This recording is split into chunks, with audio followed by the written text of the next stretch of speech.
Happy Thursday, guys. Today's home workout is an AMRAP 12 of 9 handstand push-ups and 12 box jumps. This workout is meant to be done at a fast pace, meaning that you want to pick those movements where you can keep them relatively unbroken maybe for the first couple rounds. Then you need to break it up into 2 sets.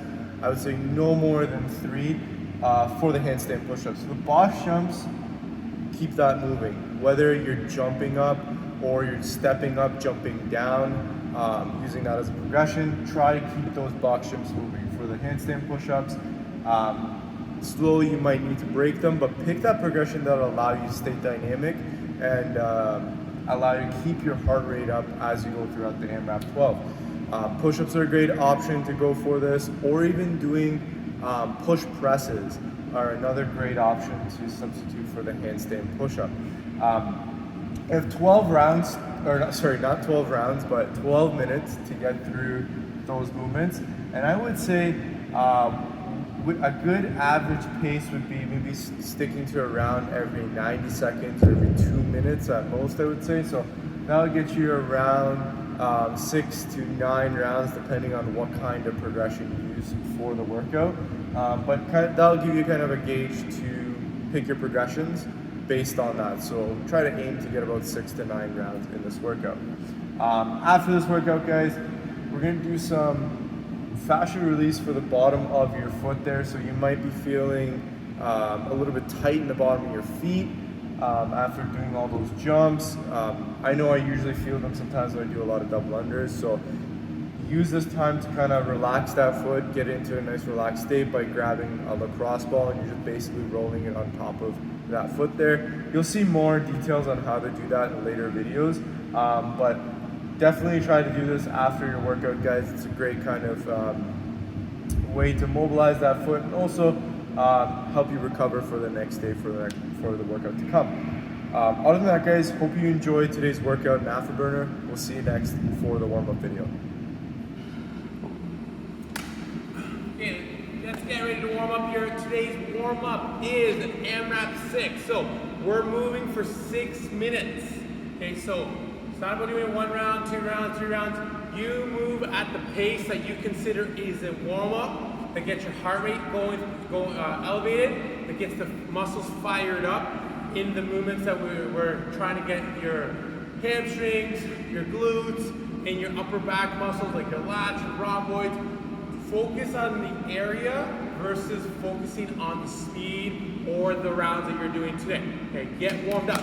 So first movement, 1 for 30 double unders, 60 singles. So if you don't have a skipping rope, go into those hops. So hop, single tap, or maybe it's a double tap. So hop, double tap. Repeating that, guys. For the 30 for double unders would be the 30 hops with a double tap, okay, so that would be equivalent. When you're done that, from there you're going 5 per side of your single arm rope. So find an object, could be a band, could be a weight, kettlebell here in this case, guys. You're gonna lean forward. If you find it a little bit awkward, you don't have another object on the other hand, feel free to follow along. If your stance is a little bit off, feel free to go into that split lunge, okay, whatever feels comfortable.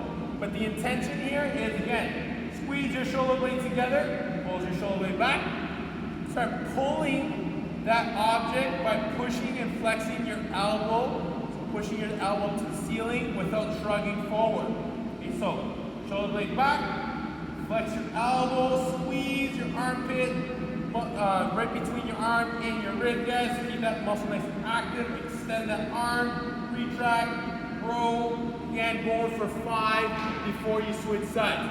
After that, then you're going for 5 as well on both sides. Your Bulgarian squat. To find an object that you can step back onto that is elevated. I'm choosing a smaller object because I know some of you guys may not have a taller object. But if possible, maybe it's a couch, maybe it's a chair, picking a higher object to allow you to get into your hip flexion a little bit better. Lower object, you just need to get longer, okay? From there, you're gonna go down, think about knee go straight to the floor, okay? butt to get that quad stretched out, then drive through your heel to activate your hamstrings. At all times, you guys, think about keeping your glutes nice and active so your pelvis is in a neutral position versus in this tilted position. So glutes tight, core tight. As you're doing your Bulgarian squat, going for, again, 5 on both sides where you're trying to really fire up hamstrings and your glutes while keeping that core and hips in control, okay? And go for 6 minutes, get warmed up. Hopefully that gets the heart rate going for you. So, for the strict handstand push-ups, again, you can have that second progression just in case that first progression you just lose your strength, or like halfway through you're not able to do the rep. Always have that second backup in case, just to keep the workout going. So, for that, guys, we're going to talk about that dive bomber. So we're going to use that dive bomber as a progression, and then we're going to go into that strict handstand push-up as the next progression above that. So with that dive bomber, guys, you go nice and wide with your feet. You guys should use some kind of ab mat or some kind of mat to get your head down to the ground, at least when you make contact with it. Hands are going to be in about push-up width, and they're going to be close to the feet. From here, we're going to think about leaning forward so that we're on those toes and getting over top of those wrists. And then from there, we're going to be dropping the head down right in front of our hands. So notice that my hands are behind my head and they're not in line. So I want them back here. Then I'm going to press my head straight through the window to finish that rep. So that's key, guys, really trying to get our head in front of our hands when we're doing that strict handstand push-up, whether it be with that dive bomber or even if you get your feet on a box and do it elevated.